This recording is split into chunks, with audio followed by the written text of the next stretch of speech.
Cinema com Ditadores. Um podcast da série Sapiens, narrado por Hugo Simões.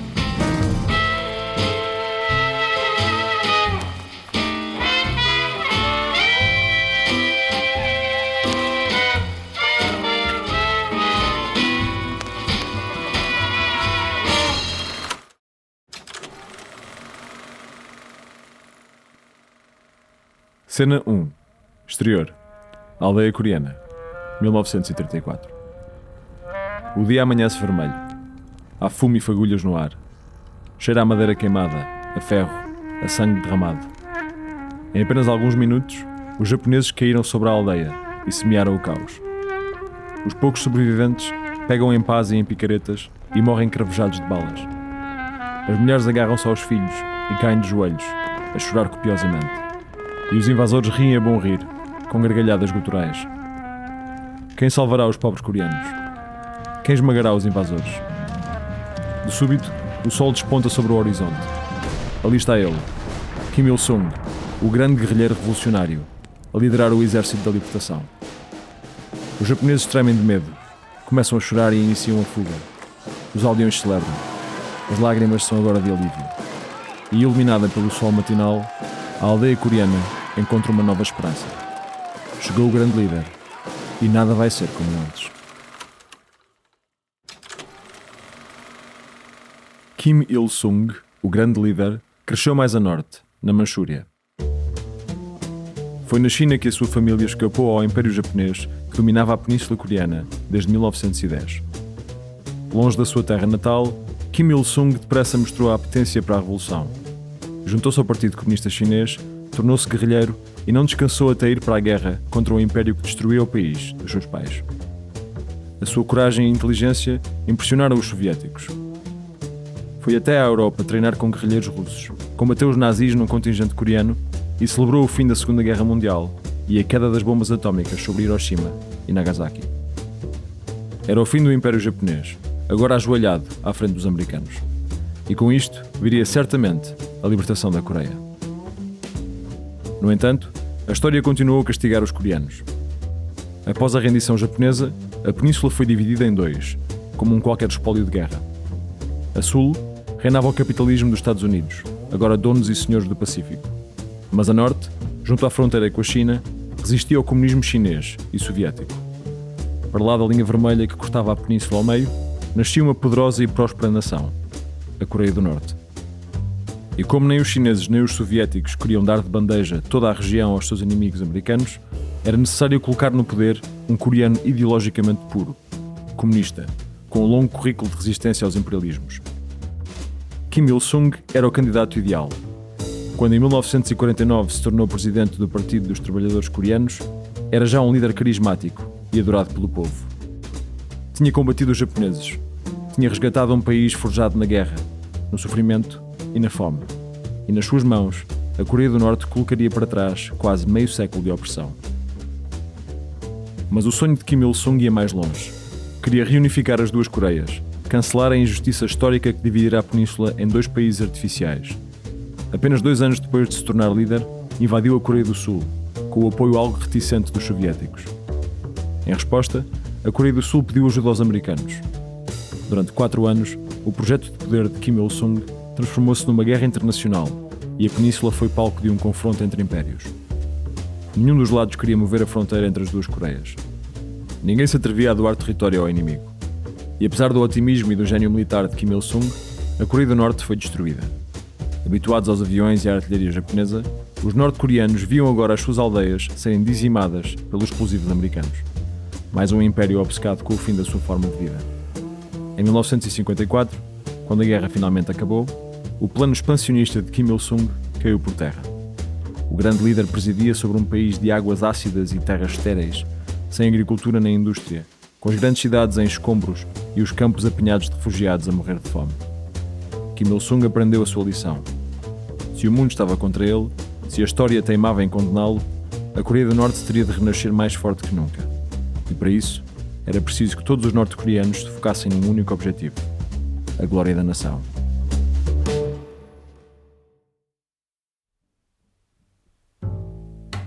Tal como noutras ditaduras, Kim Il-sung sabia a importância da propaganda.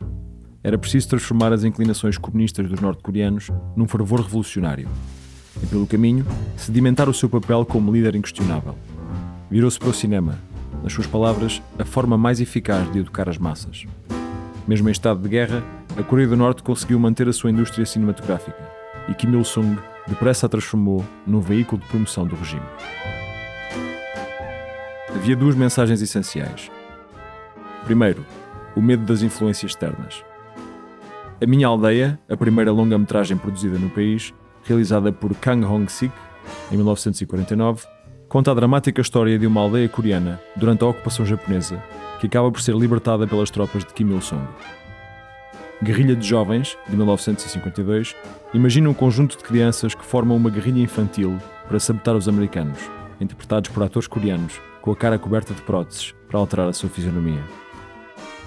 E no filme Os Batedores, do mesmo ano, um grupo de soldados norte-coreanos descansa à sombra de uma árvore em plena Guerra da Coreia e discute entre si os motivos que os levaram a combater. Nenhum cita a namorada, a família ou a terra natal. Todos apontam para uma fotografia de Kim Il-sung, o grande líder, e trocam olhares embevecidos e repletos de nacionalismo. Há centenas de outros exemplos, todos eles seguindo a mesma fórmula. Os japoneses e americanos eram retratados como sádicos e grotescos. Não havia referências a tropas estrangeiras. Todas as vitórias deviam-se ao gênio militar de Kim Il-sung, muitas vezes representado por planos de um sol brilhante ou um amanhecer dourado. E no final de cada filme, todo e qualquer problema era resolvido por uma personagem do partido, que fazia um discurso apaixonado sobre as virtudes do grande líder. Mulheres choravam de gratidão. As crianças escutavam atentamente. E filme a filme, Kim Il-sung estabeleceu-se como o pai da pátria, o homem providencial que salvaria a Coreia do Norte. Mas a segunda grande mensagem era igualmente importante. Era preciso reconstruir o país, e para isso, todos os norte-coreanos deviam dedicar-se à pátria. Em 1955, estreava Os Recém-Casados, a história de Eun Sil, uma dona de casa que ama o marido e as atividades domésticas, mas depressa descobre que a única forma de ser feliz é juntar-se aos seus camaradas e trabalhar numa fábrica. Nem as crianças eram poupadas à inspiração proletária. Na curta-metragem de animação em stop motion O Nosso Jardim, de 1959, dois irmãos numa aldeia rural cuidam de uma árvore desde que brota do solo até florir, e ao longe vemos surgir na paisagem uma série de fábricas que transformam a aridez da Coreia do Norte num império industrial.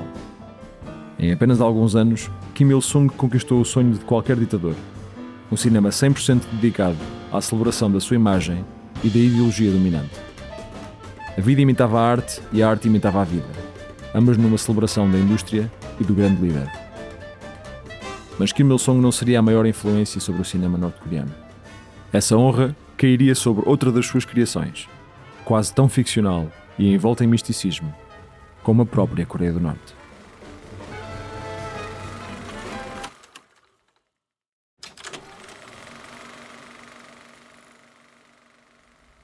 Cena 2. Exterior. Cume do Monte Paektu, Coreia do Norte, 1942. O pássaro pousa sobre uma árvore e canta. Uma única nota divinal, levada pelo vento, chega aos ouvidos de todos os norte-coreanos, anunciando a chegada milagrosa de um ser especial. O sol brilha alto no céu, iluminando o topo do Monte Paektu, o ponto mais alto de toda a Coreia. É aqui que do ventre de uma mulher abençoada nasce a nova esperança da pátria. O bebê está ainda no colo da mãe quando o universo celebra o seu nascimento. Um arco-íris pinta o céu com as suas 7 cores e uma nova estrela aparece no firmamento. Mais tarde, esta criança surpreenderia os professores com a sua mente genial, desvendaria mistérios científicos e complexos problemas de engenharia. A sua voz harmoniosa repetiria os poemas sagrados do folclore coreano. E, acima de tudo, este rapaz viria a herdar os destinos da Coreia do Norte. Chama-se Kim Jong-il e nunca existiu um homem como ele.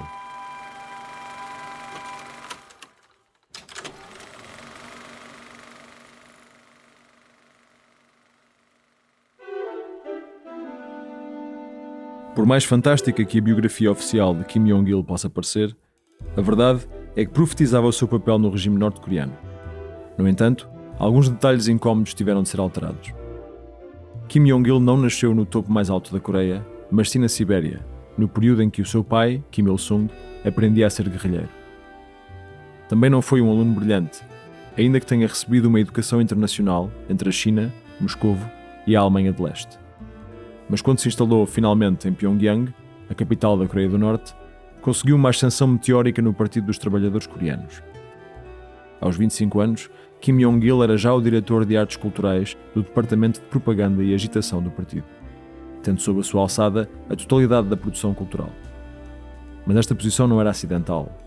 Kim Jong-il era um apaixonado cinéfilo e tinha um sonho: transformar a indústria cinematográfica do pai numa espécie de Hollywood oriental. Desde cedo, mostrara inclinações para o cinema. Nos seus tempos de estudante, passava as horas livres fechado nas salas de cinema. Já na Coreia do Norte, reuniu milhares de filmes de todo o mundo, construindo uma coleção privada com mais de 20 mil títulos. Enquanto os norte-coreanos assistiam sempre às mesmas aldeãs em sofrimento e guerrilhas revolucionárias, Kim Jong-il sentava-se numa das suas 7 salas de cinema privadas para ver os últimos lançamentos do cinema internacional. Gostava de filmes românticos, de terror e de ação. Desenvolveu uma paixão por Elizabeth Taylor, a estrela do épico americano Cleópatra. E com o passar dos anos, descobriria James Bond, o clássico de terror Sexta-feira 13 e até os filmes do Rambo.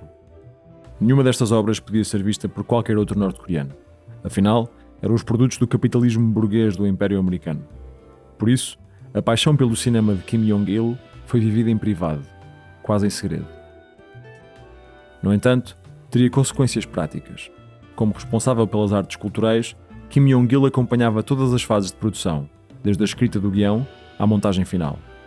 Era comum interromper as filmagens, espreitar pelo visor da câmara, exigir mudanças na luz, nos enquadramentos, no guarda-roupa. Assim que tocava em algum objeto, entre microfones, lentes, adereços ou páginas de guiões, logo aparecia um funcionário do partido para o levar. A verdade é que o toque do jovem Kim era sagrado, e todos os objetos por si manuseados pertenciam a um museu que celebrava a sua dinastia. Chegou mesmo a escrever o mais importante texto de teoria do cinema norte-coreano, a arte cinematográfica, com sentenças como: as melhores palavras são repletas de significado. Deve fazer-se o melhor uso possível da música e do som. O ator é a cara do filme. E ainda, sejam leais ao partido e provem-se merecedores da sua confiança.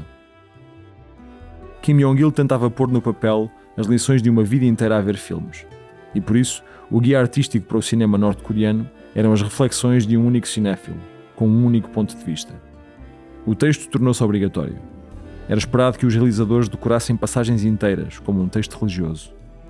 Não precisavam de ver, estudar e aprender com os filmes internacionais. A eterna sabedoria do filho do grande líder seria suficiente.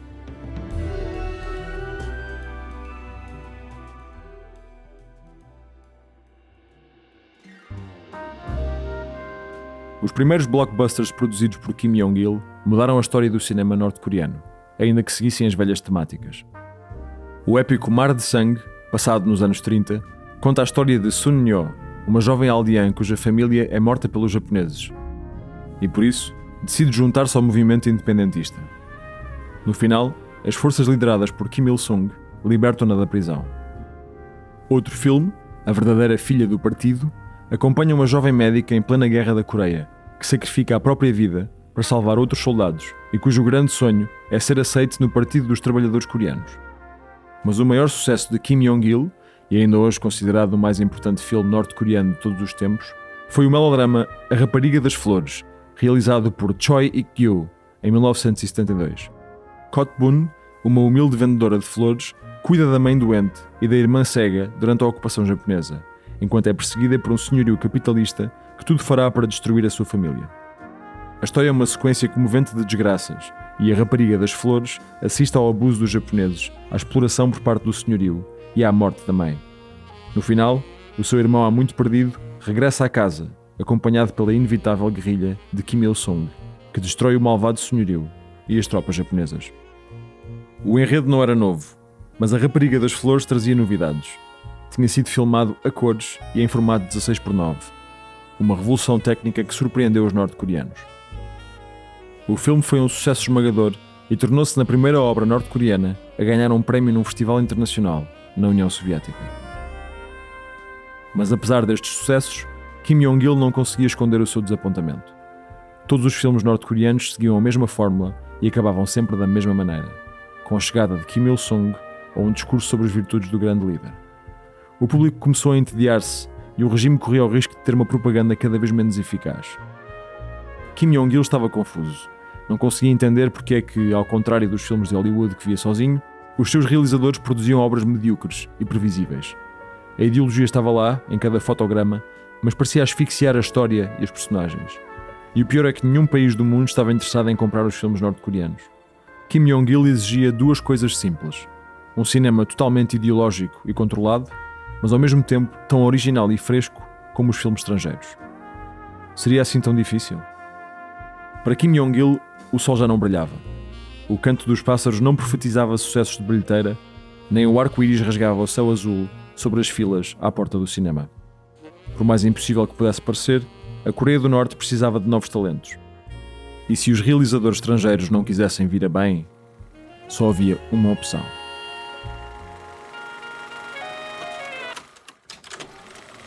Cena 3. Exterior. Ruas de Hong Kong, China, 1978. A atriz atravessa a rua, para no passeio e olha para cima. É ali. Naquele edifício de escritórios está um homem de negócios chinês, pronto a dar uma segunda oportunidade à sua carreira cinematográfica. A atriz prepara-se para entrar, mas distrai-se com o ruído de um carro a travar a fundo. Olha para trás. Surgem 3 homens de fato e um deles transporta nas mãos um saco de pano. O instinto leva-a a fugir, mas é tarde demais. Os homens agarram-na, tapam-lhe a cabeça com o saco, atiram-na para dentro do carro e aceleram rua abaixo. Mas este não é um sequestro como os outros. Não será pedido nenhum resgate. Aquela mulher é a maior estrela de cinema da Coreia do Sul e os seus raptores não querem dinheiro, querem pô-la a trabalhar.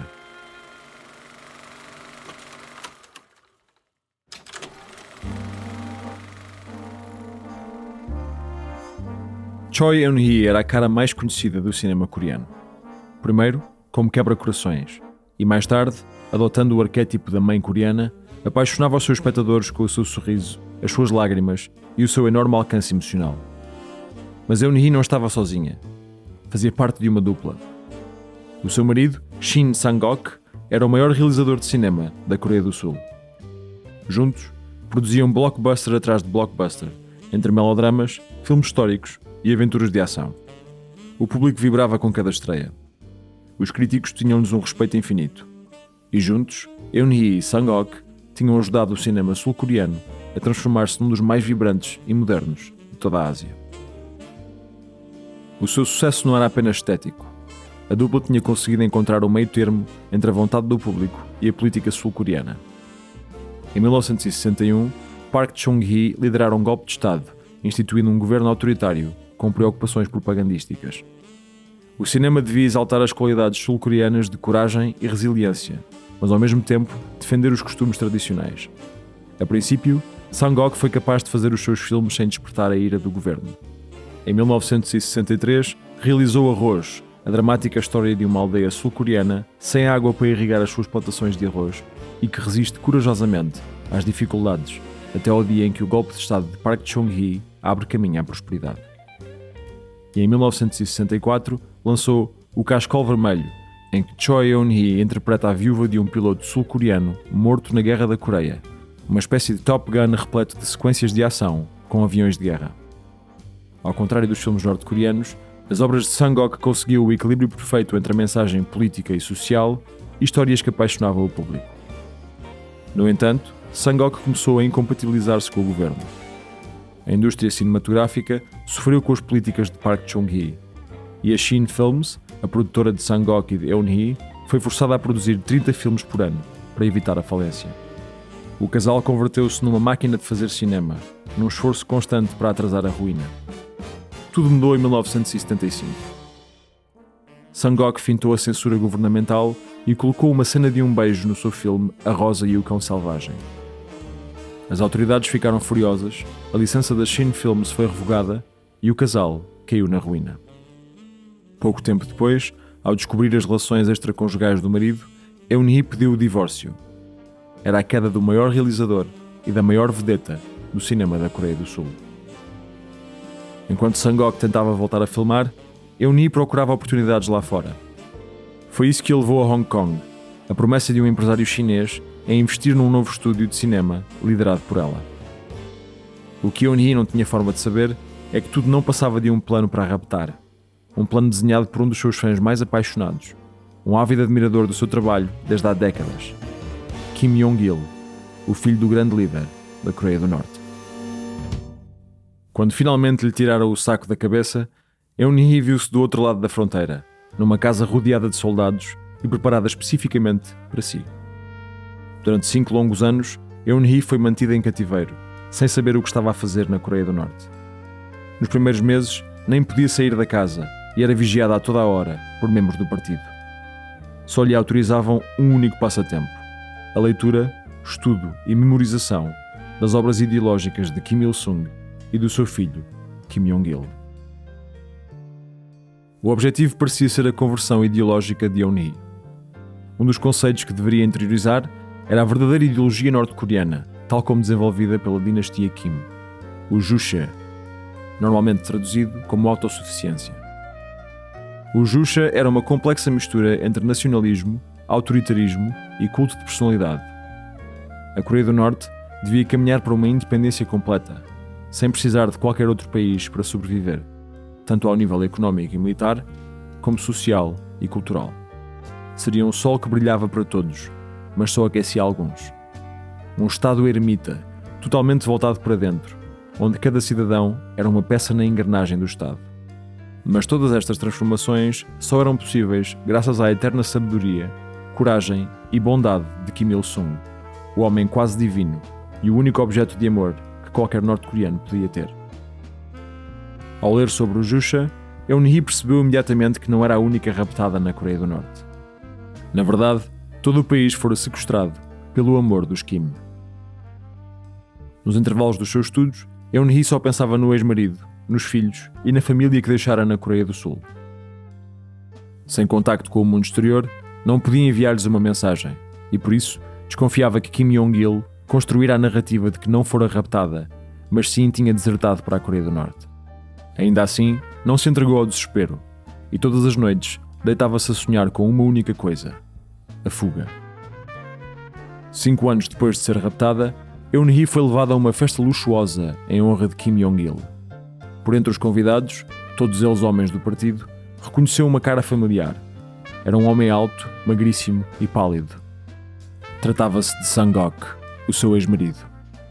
Mais tarde, Eun-hee viria a descobrir que Sang-ok fora até Hong Kong à sua procura, mas os norte-coreanos também o raptaram, levando-o para um campo de reeducação, onde foi forçado a alimentar-se a arroz e sal, a trabalhar de sol a sol e, claro, a memorizar as obras do grande líder.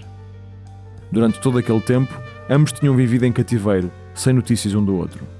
Por isso, naquele momento durante a festa, só queriam cair nos braços um do outro, como a cena final de um dos seus famosos melodramas.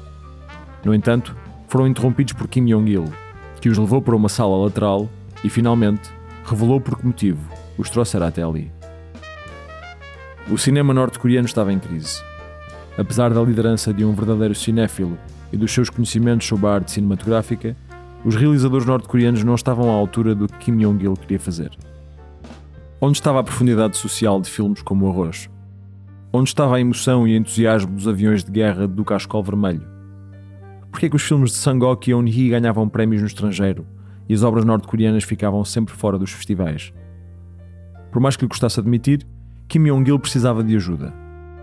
Teria um orçamento infinito e uma total liberdade criativa, dentro da ideologia Juche, claro. O convite era simples. O casal deveria trabalhar para Kim Jong-il e transformar o cinema norte-coreano no mais apreciado do mundo. Sang-ok e Eun-hee entreolharam-se, sem saber o que dizer. Não podiam dizer que não. Estavam condenados a ajudar Kim Jong-il a revolucionar o cinema norte-coreano.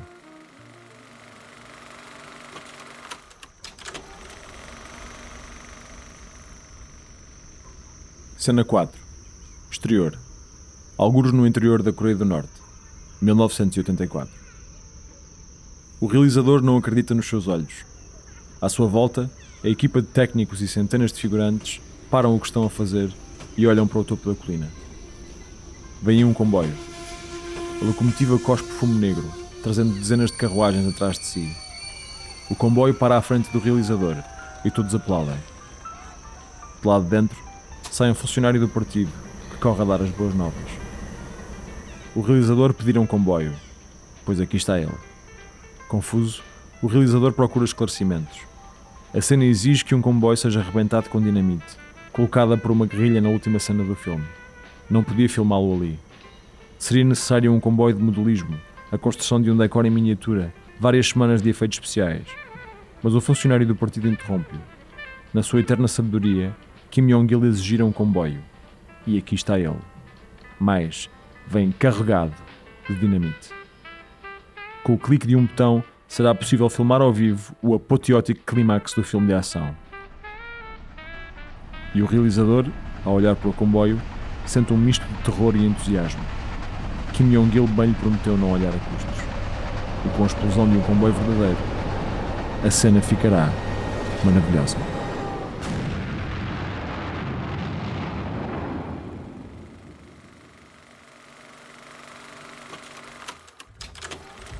Em apenas 3 anos, Sang-ok e Eun-hee realizaram 7 filmes e produziram mais de 20, sempre sob a alçada de Kim Jong-il.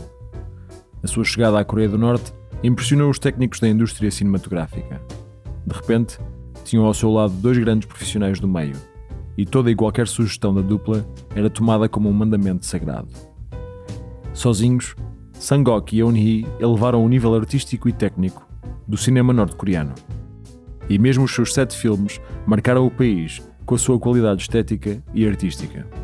A sua filmografia norte-coreana é uma estranha mistura de thrillers políticos, romances melodramáticos, dramas sociais e até musicais e filmes de fantasia. E pelo caminho, filme a filme, conseguiram convencer Kim Jong-il a ir cada vez mais longe. Em Um Emissário Sem Retorno, a história de um representante coreano numa conferência internacional, os norte-coreanos viram pela primeira vez, projetadas no ecrã, imagens filmadas na Europa de Leste, o seu primeiro vislumbre do mundo fora da Coreia do Norte. Em Amor, Amor, Meu Amor, um drama romântico protagonizado por Eun-hee, surgiu o primeiro beijo alguma vez projetado nos cinemas norte-coreanos, o que atirou os espectadores para o delírio. Sal, passado nos anos 30 na altura da ocupação japonesa, valeu a Eun-hee um prémio num festival em Moscou. E a história de Shim-Shong, um musical de fantasia sobre a filha de um agricultor cego que viaja ao mundo dos deuses coreanos, foi filmada em parte em Munique, na Alemanha de Leste, levando dezenas de técnicos norte-coreanos na sua primeira viagem ao continente europeu. Sem nunca contrariar o Jusha e as prioridades ideológicas de Kim Jong-il, Sang-ok e Eun-hee conseguiram fazer os filmes que queriam, mais ou menos como desejavam, e pelo caminho deixaram o seu raptor e mecenas muito orgulhoso. Kim Jong-il tinha, finalmente, o amor do público e o respeito dos cinéfilos internacionais, ou seja, o cinema que sempre sonhara.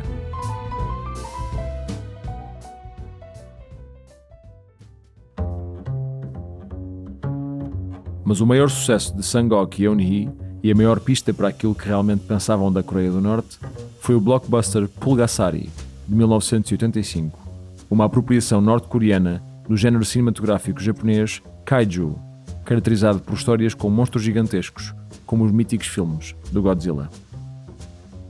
A ação decorre ainda nos tempos da Coreia feudal, quando a dinastia Goryeo dominava a península. Uma pequena aldeia de camponeses pobres é oprimida pelas forças reais. Um dia, um camponês constrói com as próprias mãos um pequeno monstro feito de arroz magado, que ao beber uma gota de sangue, ganha vida e começa a alimentar-se de todo o metal que consegue encontrar. A princípio, Pulgasari é um importante aliado dos camponeses. Quanto mais metal engole, maior fica, e eventualmente esmaga as tropas do rei com as suas patas colossais.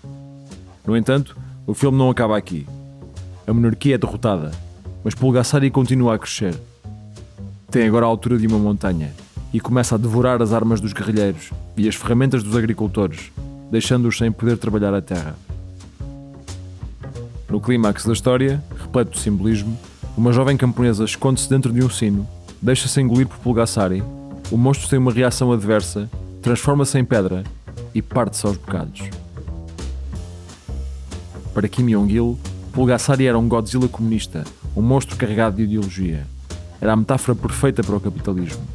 Um monstro devorador que cresce descontroladamente e destrói aqueles que prometeu salvar.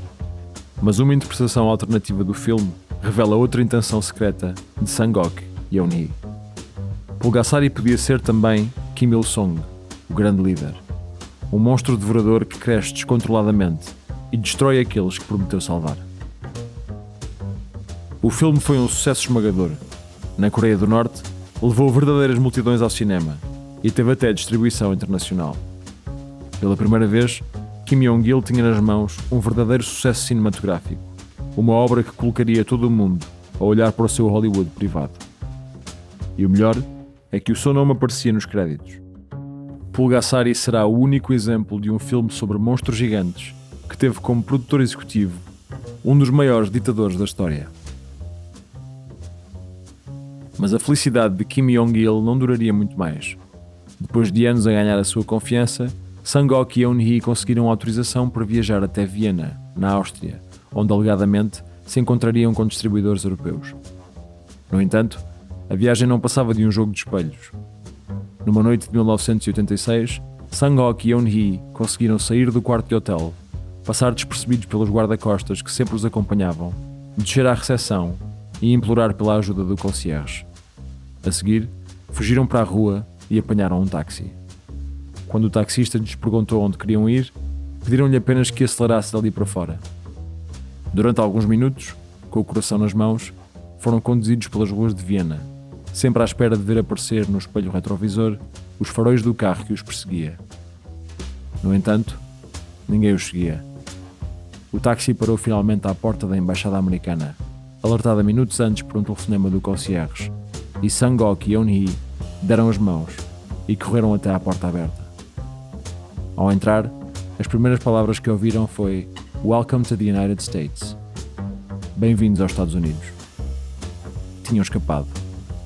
O seu sequestro terminara às mãos dos grandes inimigos de Kim Jong-il.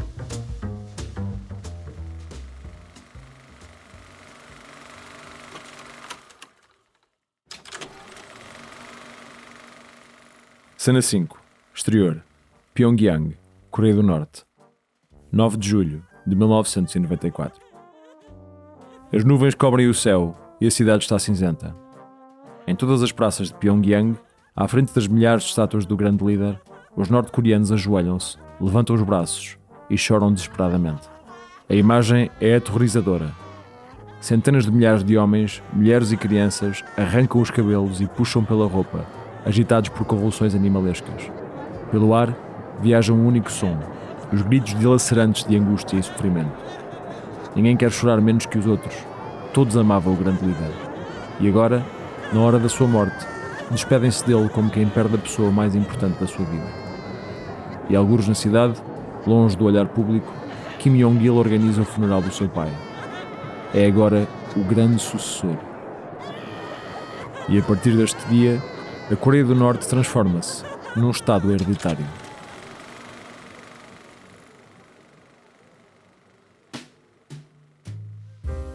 A fuga de Sang-ok e Yeon-hee deixou Kim Jong-il furioso. Não bastava a perda dos seus mais talentosos criativos. A verdade é que, caso Sang-ok e Yeon-hee contassem a sua história, a frágil reputação internacional da Coreia do Norte sofreria um golpe terrível. Kim Jong-il apressou-se a destruir a reputação da dupla. Informou os espectadores norte-coreanos que o seu realizador e atriz favoritos tinham fugido com dinheiro do povo, e à comunidade internacional explicou que o casal escolhera desertar pelo seu próprio pé. Parte desta campanha foi bem sucedida. Na Coreia do Sul, correram rumores de que Sang-ok e Yeon-hee tinham mesmo abandonado a família em troca do paraíso criativo oferecido por Kim Jong-il. E apesar de terem conseguido reunir-se com os seus filhos e contar a história do seu sequestro, Sang-ok e Yeon-hee nunca recuperaram a sua carreira. Muito menos se livraram da fama de desertores. No entanto, a fuga dos seus camaradas criativos era o mínimo dos problemas de Kim Jong-il. A década de 90 foi desastrosa para a Coreia do Norte. Com a queda da União Soviética, desapareciam um dos principais financiadores da dinastia Kim, e a falta de ajuda externa deu início à Marcha Árdua. 5 longos anos de pobreza extrema e fome generalizada que mataria entre 1 a 2 milhões de norte-coreanos. Para piorar tudo isto, Kim Il-sung, o pai da nação, o fundador da Coreia do Norte e o grande líder do partido, morreu subitamente com um infarte, aos 82 anos. Apesar da exaustão, do frio e da fome, os norte-coreanos encheram as ruas de Pyongyang para chorar a morte do único líder que alguma vez conheceram. O homem que aprenderam a amar como um deus. O sol punha-se sobre a Coreia do Norte e tudo o que restava era a escuridão. Agora com 50 anos, Kim Jong-il tornou-se o querido líder da Coreia do Norte e transferiu para si o culto de personalidade dedicado ao seu pai. A crise económica e a fome forçaram-no a suavizar o isolamento norte-coreano, iniciando uma relação amistosa com a Coreia do Sul e aceitando milhões de toneladas de comida oferecida pelos grandes vilões do cinema norte-coreano, o Japão e os Estados Unidos. No entanto, Kim Jong-il não se deixaria suavizar. À ideologia Jusha acrescentou uma série de políticas conhecidas como Songun. A partir dali, a prioridade número 1 do regime era as suas forças militares. Toda a economia e recursos norte-coreanos deviam servir o poder do Exército Popular da Coreia. E como sempre, o cinema acompanhou estas mudanças, substituindo as aldeãs órfãs e as guerrilhas revolucionárias por histórias de corajosos soldados, capazes de morrer pela pátria ou de fazer discursos inspiradores sobre as virtudes de Kim Jong-il. No entanto, o maior medo de Kim Jong-il acabou por concretizar-se. Sem o talento de Sang-ok e Eun-hee, o cinema norte-coreano recuou para as antigas fórmulas propagandísticas. Ninguém na comunidade cinéfila internacional estava interessado em assistir àqueles filmes. E os próprios espectadores norte-coreanos, que durante vários anos tinham aprendido a apreciar os efeitos visuais de Pulgasari, a complexidade emocional de Amor, Amor, Meu Amor, ou a riqueza visual de A História de Shim Chong, viraram as costas ao cinema do regime. Com o rapto de Sang-ok e Eun-hee, Kim Jong-il treinara os seus conterrâneos a apreciar melhor cinema, mas criara também uma geração inteira de espectadores mais exigentes.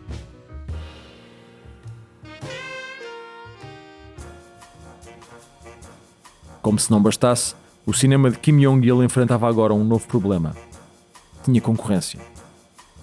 Com a democratização das cassetes de VHS e mais tarde com os DVDs, nasceu um lucrativo mercado negro de filmes estrangeiros que entravam ilegalmente na Coreia do Norte. Enquanto as obras de propaganda estreavam em sala, milhares de norte-coreanos arriscavam literalmente a vida para ter em casa, às escondidas, um leitor de cassetes. E desta forma, os últimos blockbusters de Hollywood entravam na Coreia do Norte e faziam empalidecer o seu cinema. Mais uma vez, os terríveis capitalistas americanos invadiam a península, desta vez não com balas nem artilharia pesada, mas com algo ainda mais perigoso para a ideologia de Kim Jong-il: filmes de qualidade. Ironicamente, será este cinema americano que ajudará o Ocidente a construir a sua imagem coletiva da Coreia do Norte. É bem provável que em 2002 Kim Jong-il tenha assistido a 007 Morre no Outro Dia, o mais recente filme de uma das suas personagens favoritas, James Bond. Mas o início da história chocou-o. O espião é capturado e torturado durante 14 meses pelo exército norte-coreano, inquestionavelmente um dos vilões do filme. Mas a obra que realmente o deixou furioso foi a animação Team America, na qual Kim Jong-il é representado como uma marioneta com uma cabeça gigante e um sotaque coreano carregado. Na história, Kim Jong-il vende armas de destruição maciça a vários terroristas internacionais, mas o que mais irritou Kim Jong-il foi a cena em que o boneco com a sua imagem canta a balada I'm So Lonely, isto é, sou tão solitário, saltitando tristemente pelo seu palácio vazio e queixando-se que ninguém o compreende. Sentado numa das suas salas de cinema privadas, provavelmente sozinho, Kim Jong-il viu o ecrã que tanto amava refletir a imagem que o mundo tinha do seu país, um lugar sinistro, perigoso mas ridículo, onde a egomania do ditador não era motivo de medo nem respeito, mas sim de gargalhadas.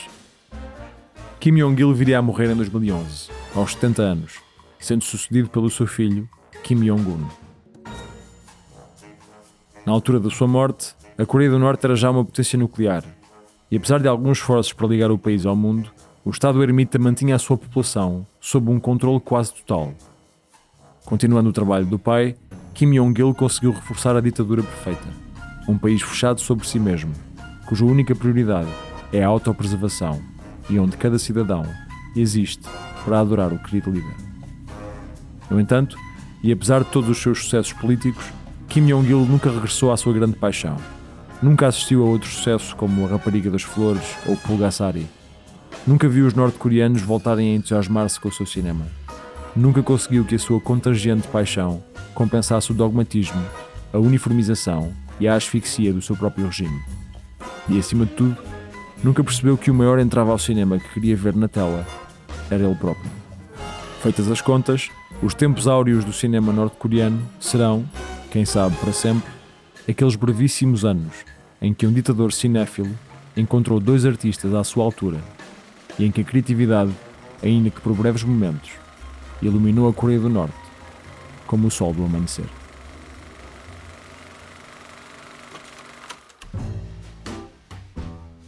Cinema com Ditadores é um programa da série Sapiens produzido pela Broá Podcasts, narrado por Hugo Simões. Com direção criativa de Luís Francisco Souza, escrito por Renato Rocha, pesquisa por Nuno Mendes, direção técnica de Rita Cabrita, sonoplastia de João Rodrigues, identidade gráfica desenvolvida por Rita Cabrita e Luís Francisco Souza.